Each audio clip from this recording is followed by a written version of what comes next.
là ce soir, même si c'est effectivement un comité un petit peu restreint, mais bon, il faut savoir qu'il y a beaucoup de vernissage ce soir aux alentours, et puis bon, l'artiste, comme on l'a dit, du Gard, donc les personnes qui auraient pu être là ce soir viendront certainement dans le front de l'exposition, bien entendu, d'ici le 23 juin, donc on le rappelle, l'exposition est effectivement en place.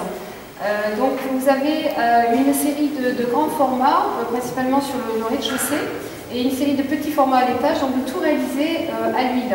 Donc Jean-Pierre Viéville a commencé par le dessin industriel, puis est devenu photographe publicitaire, mais sans jamais arrêter de peindre.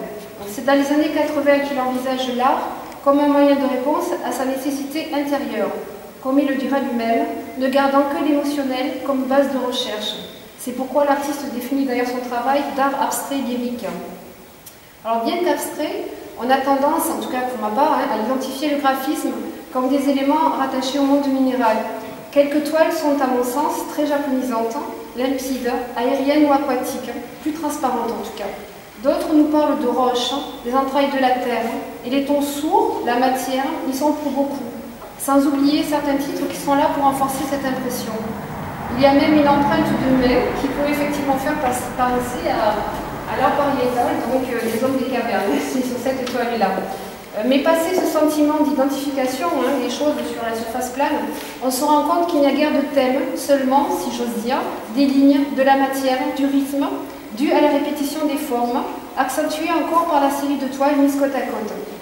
Et il y a ces deux toiles à l'étage également, qui viennent proposer un autre aperçu du travail du peintre plus chaudement coloré et au graphisme géométrique. Mais c'est avant tout cette manière particulière qu'a l'artiste d'occuper la surface de la toile, en la rythmant de traces et de fractures, en utilisant tour à tour des teintes claires ou sombres, obscures même pour certaines dites pas faciles, qui est l'écriture plastique du peintre, qui renvoie à la part d'humanité, à ses propres failles, ses blessures peut-être. Je vous invite à découvrir l'univers pictural de Jean-Pierre Viéville, à qui je laisse à présent la parole, en le remerciant de la municipalité. Juste un mot, en tout cas. Alors merci beaucoup.